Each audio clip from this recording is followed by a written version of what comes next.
Sveiki! Degns Graudulis. Šodien paturpināšu stāstu par ošiem. Un te tāds neliels ošu audzes apskats un kāpēc tie oši mirst, kas ir reālais iemesls, kāpēc konkrētais koks ir miris. Sāksim ar to, ka oši mirst vairākos veidos. Pirmais ir tas, kad vienkārši osis nokalst, nomet visu mizu un stāv tāds stāvkalts osis.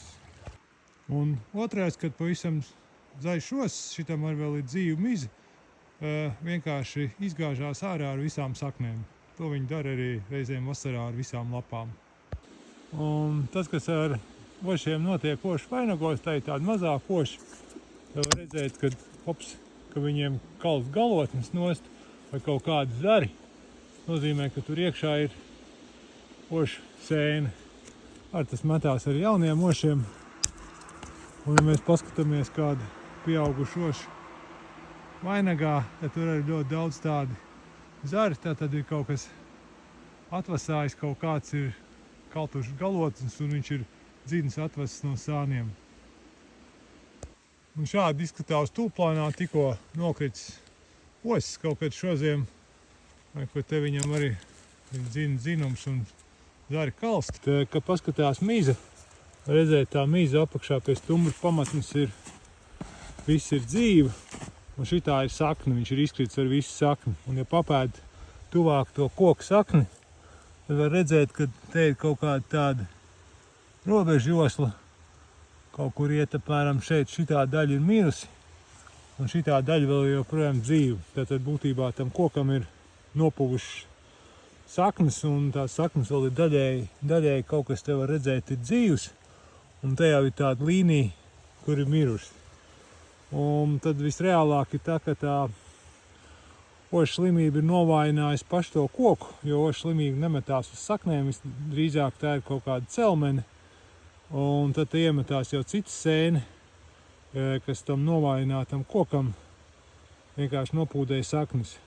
Bet savukārt, ja paskatāt tādīs ošos, kas vēl stāv vertikāli, kas ir dzīvi nokaltuši kaut kad un nav izgājušies ar visām saknēm, tad viņos var redzēt šādas bojājums, kur ir tāds centrālais bojājums, dziļāks, kas ir lūksnē, un apkārt ir daudz tādas eņas uz visām pusēm. Tas ir ošu lūksnegrauzes kaitēklis, kas ir nograuzis lūksni, un tad kokam ir zudus savienojums, kad barības viela plūsma no saknēm uz augšu un fotosintēzes produktu no vainagu uz saknēm. Koks ir novājināts, dēļ tā, ka viņš ir zaudējis lūksni un nav vairāk bijis par ko ceļot barības vielām. Un tas ir arī vēl viens iemesls, kāpēc tie koki mirst. Un šeit ir tāds mirs osis, kurš smuki stāv, nav apkritis. Un, ja paskatās uz to osi, viņš būtībā katrs kvadrāt centimetrs vai kvadrātmilimetrs ir nograuzts. Un tā visreālāk ir tā pašu ošu lūksnegrauzes. Un vai tā ošu sēne, kas latīniski saucās Humanus ciptus fraxineus, ir viņā iemetusies iespējams, jā, bet to koku ir nogalinājis ošu lūksnegrauzes. Un būtībā šeit nav uz tā resnā koka nevienas dzīves vietas.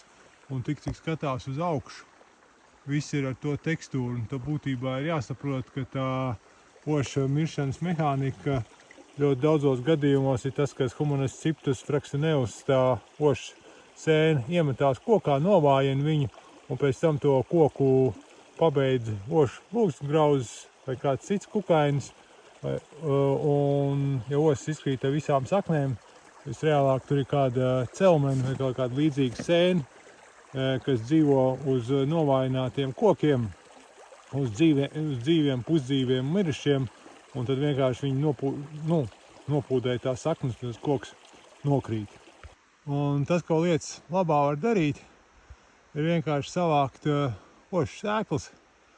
Var redzēt, te ir jābūt priecīgam par katru osu, kas ražo sēklas, un ja jums tie oši ir beigušies, vienkārši tās sēklas iesējiet savā mežā, gan jau kāds osis izaugs. Paldies, ka skatieties. Tā tiekās mežā.